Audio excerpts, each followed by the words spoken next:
আল্লাহ তাআলা কোরআনে বলেন তিলকা রুসুলু ফাদদালনা বা'দাহুম আলা বা'দ মিনহুম মান কাল্লামা আল্লাহু ওয়া রাফা'a বা'দাহুম দারাজাত।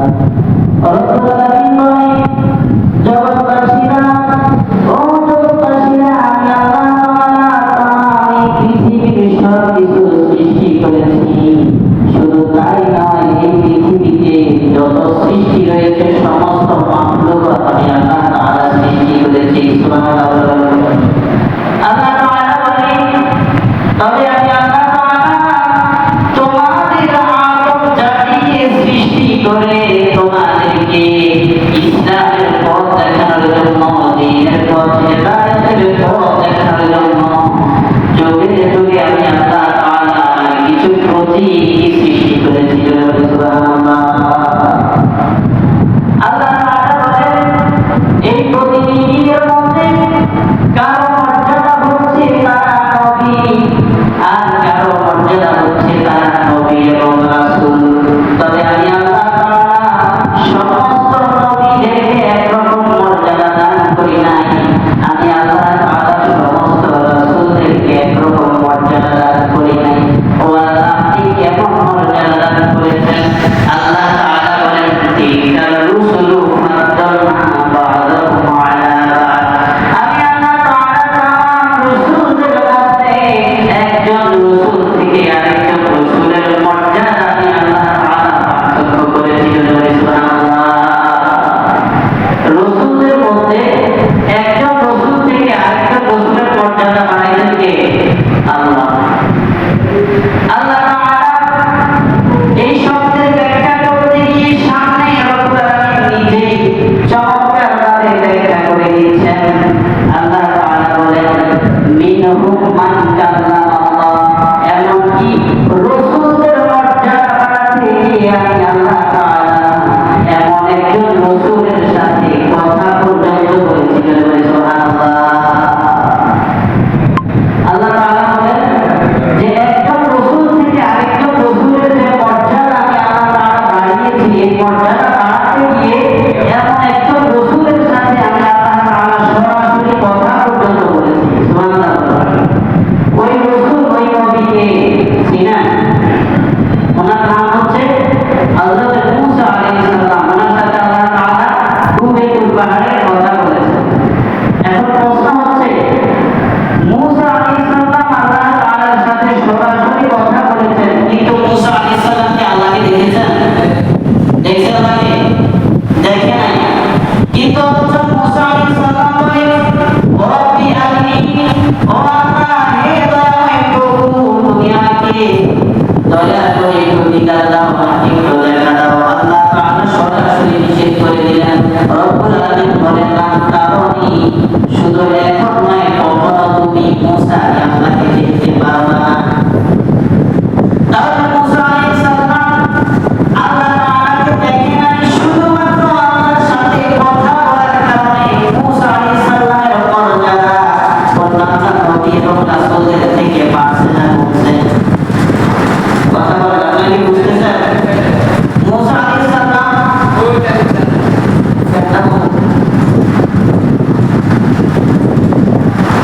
মূসা আলাইহিস সালাম আল্লাহ তাআলার সাথে কথা বলার কারণে অন্যান্য নবী এবং রাসূলদের থেকে মূসা আলাইহিস সালামের মর্যাদা বাড়ছে না কমছে?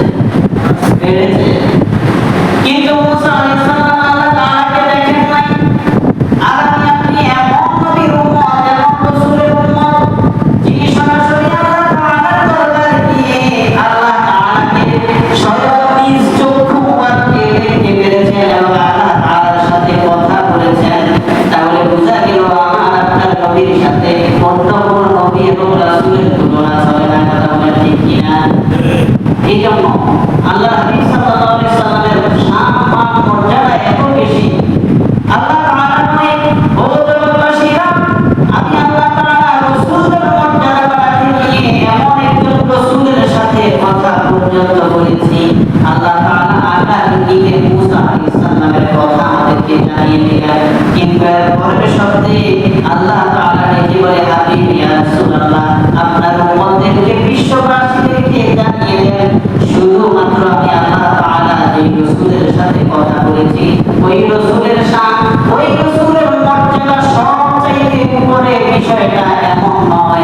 আল্লাহ বিষয়টা কেমন? আল্লাহ তাআলা বলেন আমি আল্লাহ রাসূলের মর্যাদা বাড়াতে গিয়ে যে রাসূলের সাথে কথা বলেছি ওই রাসূলের চাইতে আরো মর্যাদাপূর্ণ রাসূল এই পৃথিবীতে পাঠিয়েছি। সুবহানাল্লাহ। আল্লাহ তাআলা বুঝিয়ে দিলেন যে আমি আল্লাহ তাআলা আপনি রাসূলকে পৃথিবীতে পাঠিয়েছি। মুসা আলাইহিস সালাম যার সাথে আমি আল্লাহ তাআলা কথা বলেছি তার চাইতে আরো বেশি মর্যাদা পান মর্যাদাপূর্ণ রাসূল হচ্ছেন আপনি রাসূলুল্লাহ সাল্লাল্লাহু আলাইহি ওয়াসাল্লাম। এই আয়াতে কারিমা থেকে হযরত আব্দুল্লাহ ইবনে আব্বাস রাদিয়াল্লাহু তাআলা আনহু হতে একখানা হাদিস তিনি বর্ণনা করেন। وعن ابن عباس رضي الله تعالى عنهما انه قال جلس ناس من اصحاب رسول الله صلى الله عليه وسلم فخرج حتى اذا كان منهم سمعهم تذاكروا।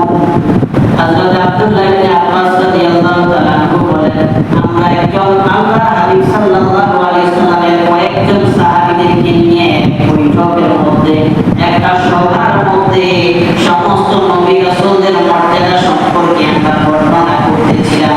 এমন সময় আল্লাহর হাবিব সাল্লাল্লাহু আলাইহি ওয়াসাল্লাম তিনি আমাদের ওই মজলিসে এসে তিনি উপস্থিত হলেন। সুবহানাল্লাহ। আল্লাহর হাবিব সাহাবীদের ওই মজলিসের মধ্যে উপস্থিত হলেন। এমন সময় একজন সাহাবী বলে উঠলেন ক্বালা বা'দুহুম ইন্নাল্লাহা তাখাযা ইব্রাহিমা খলিলা। একজন সাহাবী বলে উঠলেন ইব্রাহিম আলাইহিস সালামের কত সম্মান, ইব্রাহিম আলাইহিস সালামের কত মর্যাদা, যাকে আল্লাহ তাআলা খলিলুল্লাহ কথা আল্লাহ তাআলার বন্ধু রূপে করেছেন। সুবহানাল্লাহ। আমার নবী ওই সময় মজলিসের মধ্যে আসেন না নাই? কথা বলেন আছে কিনা? তিনি শুনেন কিনা? রাসূলুল্লাহ সাল্লাল্লাহু আলাইহি ওয়াসাল্লাম তিনি শুধু শুনে যাচ্ছেন কিন্তু কোনো কথা উত্তর দেন না। আরেকজন সাহাবী ডেকে বলে ওয়াকানা আখরু মূসা কাল্লামাহু তাকলিমা। মূসা আলাইহিস সালামের কত শান, মূসা আলাইহিস সালামের কত মর্যাদা, আল্লাহ তাআলা সরাসরি ওই মূসা আলাইহিস সালামের সাথে কথা বলেছেন। সুবহানাল্লাহ। আরেকজন সাহাবী ডেকে বলে ওয়াকানা আখরু ফাঈসা কালিমাতুল্লাহি ওয়া রূহু। ঈসা আলাইহিস সালামের কত মর্যাদা, ঈসা আলাইহিস সালামের কত শান, আল্লাহ তাআলা ঈসা আলাইহিস সালামকে কালিমাতুল্লাহ বলেছেন, আল্লাহ তাআলার দেওয়া খাস রূহ বলেছেন। আরেকজন সাহাবী ডেকে বলে ওয়াকানা আখরু আদম মুস্তাফাহুল্লাহ। আদম আলাইহিস সালামের কত মর্যাদা, আদম আলাইহিস সালামের কত সম্মান, আল্লাহ তাআলা আদম আলাইহিস সালামকে পবিত্র বন্ধুত্ব দান করেছেন। সুবহানাল্লাহ। আল্লাহর হাবিব তাদের মুখে কথাগুলি তিনি শুধুমাত্র শুনে যাচ্ছেন, কোনো কথা বলছেন না। অবশেষে এই কথা শোনার পরে আল্লাহর হাবিব সাল্লাল্লাহু আলাইহি ওয়াসাল্লাম এবার নিজে বলতে শুরু করলেন। আল্লাহর হাবিব বলেন ওয়াকালা ক্বাদ সামি'তু কালামাকুম ওয়া আজাবাকুম। ও সাহাবীরা, তোমাদের মুখে এতক্ষণ পর্যন্ত যে সমস্ত কথাগুলো আমি শুনেছি, আমি এই কথাগুলো শুনে অত্যন্ত আশ্চর্যান্বিত হয়েছি। সুবহানাল্লাহ। আল্লাহর হাবিব বলেন তোমরা মূসা আলাইহিস সালামের প্রশংসা করেছো, তোমরা ইব্রাহিম আলাইহিস সালামের প্রশংসা করেছো, তোমরা ঈসা রূহুল্লাহর প্রশংসা করেছো, তোমরা আদম আলাইহিস সালামের প্রশংসা করেছো, কিন্তু তোমাদের মুখে এই সমস্ত কথাগুলি শুনে আমি রাসূল অত্যন্ত আশ্চর্যান্বিত হয়েছি। সুবহানাল্লাহ।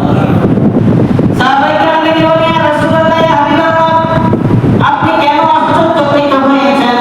আল্লাহর হাবিব সাল্লাল্লাহু আলাইহি ওয়াসাল্লাম বলেন ইন্না ইব্রাহিমা খলিলুল্লাহি ওয়া হুয়া কাযালিক। তোমরা বলেছো ইব্রাহিম আলাইহিস সালামকে আল্লাহ তাআলা খলিল বানিয়েছে, আমি রাসূল তার স্বীকৃতি দিচ্ছি অবশ্যই আল্লাহ তাআলা তাকে খলিলুল্লাহ বানিয়েছে। আল্লাহর হাবিব বলেন ওয়া মূসা নাবিয়ুল্লাহি ওয়া হুয়া কাযালিক। আমি রাসূল অবশ্যই স্বীকৃতি দিচ্ছি আল্লাহ তাআলা মূসা আলাইহিস সালামের সাথে কথা বলেছেন। ওয়া ঈসা রূহুল্লাহি ওয়া কালিমাতুহু ওয়া হুয়া কাযালিক। আমি রাসূল অবশ্যই স্বীকৃতি দিচ্ছি আল্লাহ তাআলা ঈসা রূহুল্লাহকে কালিমাতুল্লাহ বলেছেন, আল্লাহ তাআলা খাস রূহ বলেছেন। আল্লাহর হাবিব সাল্লাল্লাহু আলাইহি ওয়াসাল্লাম বলেন ওয়া আদম মুস্তাফাহুল্লাহু ওয়া হুয়া কাযালিক। অবশ্যই আমি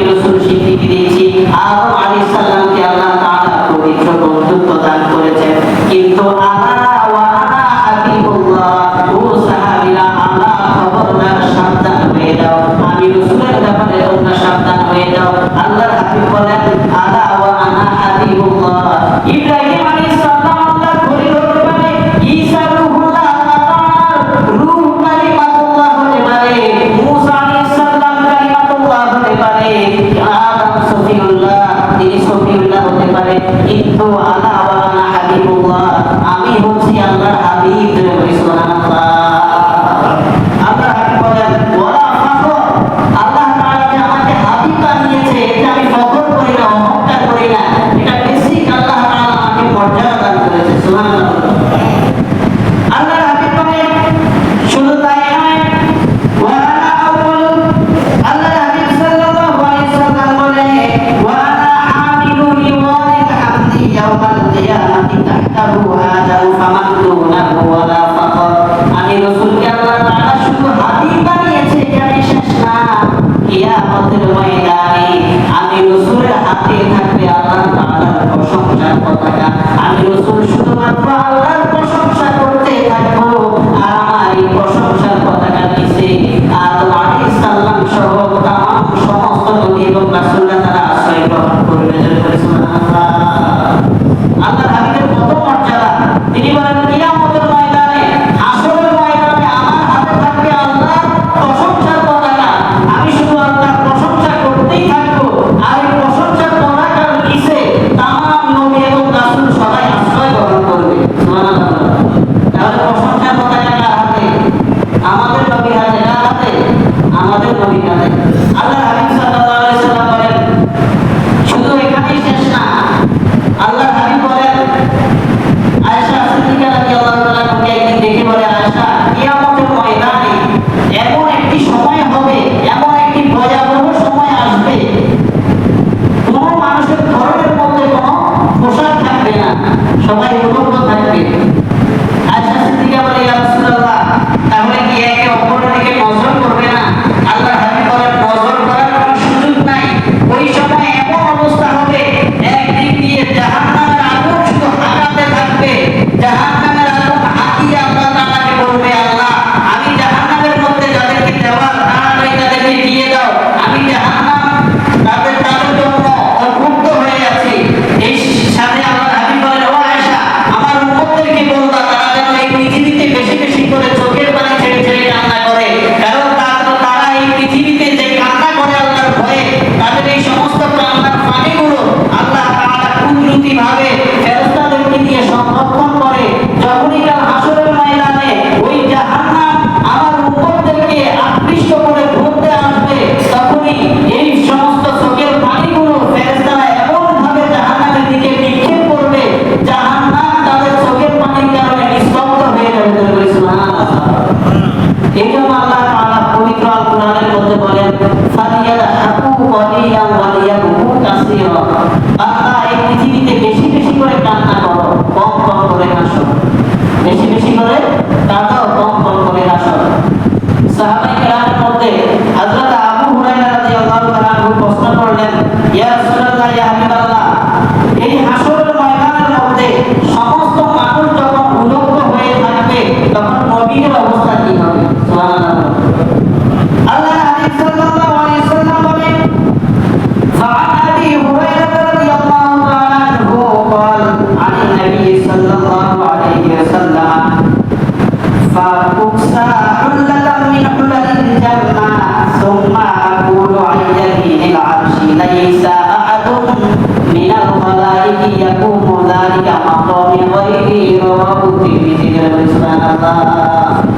আল্লাহর হাবিব সাল্লাল্লাহু আলাইহি সাল্লাম বলে ও সাহাবীরা ও আমার উম্মতেরা হাসরের ময়দান যেদিন কায়েম হয়ে যাবে, কিয়ামতের ময়দান যেদিন সংগঠিত হয়ে যাবে, আমি রাসূল যখন হাসরের ময়দানে উঠব তখন ফাউসাহুল্লাতান মিন হুলালিল জান্নাহ, আমি রাসূল যখন হাসরের ময়দানে উঠব ওই সময় আমি রাসূলের পরনে থাকবে জান্নাতি পোশাক। সুবহানাল্লাহ। হাসরের ময়দানে সমস্ত মানুষ উপস্থিত, তখন কি সবাই জান্নাতের ভিতরে না বাহিরে? বাহিরে। হিসাব নিকাশের পরেই না যে যেখানে যাওয়া জান্নাতে আর জাহান্নামে যাবে, কিন্তু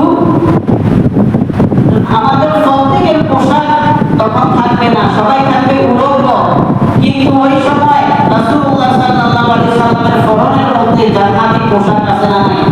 কথা বলেন আছে কিনা? তাহলে জান্নাত যেখানে আমাদেরকে যেতে হবে সেখানে, আর আল্লাহ রাসূল যেখানে জান্নাতি পোশাক সেখানে। সুবহানাল্লাহ। আমাদের রাসূলকে আল্লাহ তাআলা এত মর্যাদা দান করেছেন।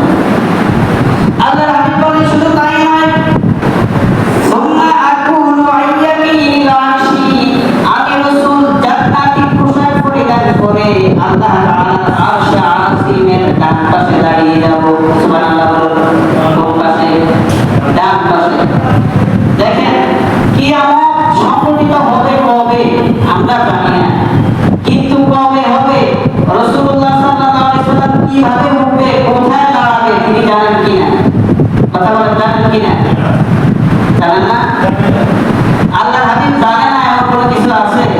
এই জন্য তিনি যদি না জানতেন তাহলে তিনি আমাদেরকে বলতেন না যে আমি রাসূল জান্নাতি পোশাক পরিহিত অবস্থায় হাসরের ময়দানে উঠবো, এমনকি আল্লাহর আরশে আজিমের ডান পাশে আমি রাসূল দাঁড়িয়ে যাব। সুবহানাল্লাহ।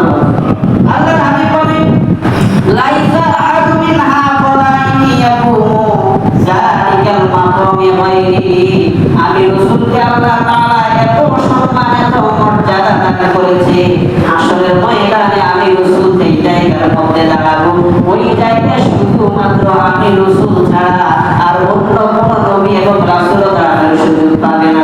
সুবহানাল্লাহ। তাহলে দেখেন আল্লাহর হাবিবকে আল্লাহ তাআলা কত মর্যাদা দান করেছে। ওই হাসরের ময়দানে আদম নবী আছে না নাই? ঈসা নবী আছে না নাই? মুসা আলাইহিস সালাম আছে না নাই? কিন্তু আল্লাহ রাসূল যে জায়গায় দাঁড়াবে ওই জায়গায় অন্য কোনো নবী দাঁড়ানোর সুযোগ নেই। আল্লাহর হাবিব সাল্লাল্লাহু আলাইহি ওয়াসাল্লাম বলেন আমার মর্যাদা এত বেশি, হাসরের ময়দানে আল্লাহ তাআলা প্রশংসার পতাকা থাকবে আমার হাতে, আর ওই প্রশংসার পতাকার নিচে সমস্ত নবী এবং রাসূলরা আশ্রয় গ্রহণ করবে। আমার মর্যাদা এত বেশি, হাসরের ময়দানে আমি জান্নাতি পোশাক পরিহিত অবস্থায় উঠবো। আমার মর্যাদা এত বেশি, হাসরের ময়দানে আমি আল্লাহ তাআলার আরশে আজিমের ডান পাশে দাঁড়িয়ে যাব। আল্লাহর হাবিব বলেন শুধু এখানেই শেষ না, ওয়া আনা আউয়ালু শাফিঈন ওয়া আউয়ালু মুশাফফাঈন ইয়াউমাল কিয়ামাহ ওয়া লা ফাখর। সুবহানাল্লাহ। আল্লাহর হাবিব বলেন কিয়ামতের ময়দানে, হাসরের ময়দানে সর্বপ্রথম সুপারিশ করব আমি রাসূল। সুবহানাল্লাহ। সর্বপ্রথম সুপারিশ করবে আমাদের নবী। এখন সাহাবায়ে কেরাম প্রশ্ন করলেন ইয়া রাসূল, আপনি যে আল্লাহর কাছে আমাদের জন্য সুপারিশ করবেন, আল্লাহর কাছে যে দরখাস্ত করবেন, আপনার কয়টা শাফাআত আল্লাহর কাছে কবুল হবে, কয়টা দরখাস্ত আল্লাহর কাছে কবুল হবে? আমরা অনেক সময় এলাকার কমিশনারের কাছে দরখাস্ত করে কি করি না, অনেক কিছুর জন্য আমরা দরখাস্ত করি, সমস্ত দরখাস্ত কি মঞ্জুর হয়? হয় না। তো সাহাবায়ে কেরাম প্রশ্ন করলেন ইয়া রাসূলুল্লাহ, আপনি যে আল্লাহর কাছে আমাদের জন্য সুপারিশ করবেন, আমাদের জন্য দরখাস্ত করবেন, আপনার এই সুপারিশ, আপনার এই দরখাস্ত কয়টা আল্লাহর কাছে কবুল হবে?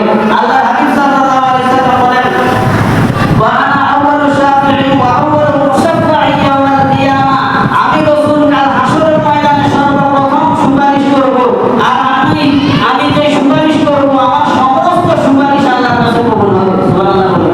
একটাও বাদ যাবে না, সমস্ত সুপারিশ, সমস্ত দরখাস্ত আল্লাহর কাছে কবুল হবে। সর্বপ্রথম আমি সুপারিশ করব, আর সর্বপ্রথম থেকেই আমার সুপারিশ আল্লাহর কাছে কবুল হওয়া শুরু হয়ে যাবে। সুবহানাল্লাহ। আল্লাহর হাবিবকে আল্লাহ তাআলা এত মর্যাদা দান করেছেন। আল্লাহর হাবিব বলেন ওয়া আনা আউয়ালু মান ইউহাররিকু হালাকাল জান্নাতি ফায়াফতাহুল্লাহু লি ফায়ুদখিলুনিহা ওয়া মা'আল ফুকারাউল মুমিনিনা ওয়া লা ফাখর। আল্লাহর হাবিব সাল্লাল্লাহু আলাইহি ওয়াসাল্লাম বলেন শুধু তাই নয়, আমি রাসূল সর্বপ্রথম জান্নাতের দরজার মধ্যে ঢোকা দিব। সুবহানাল্লাহ।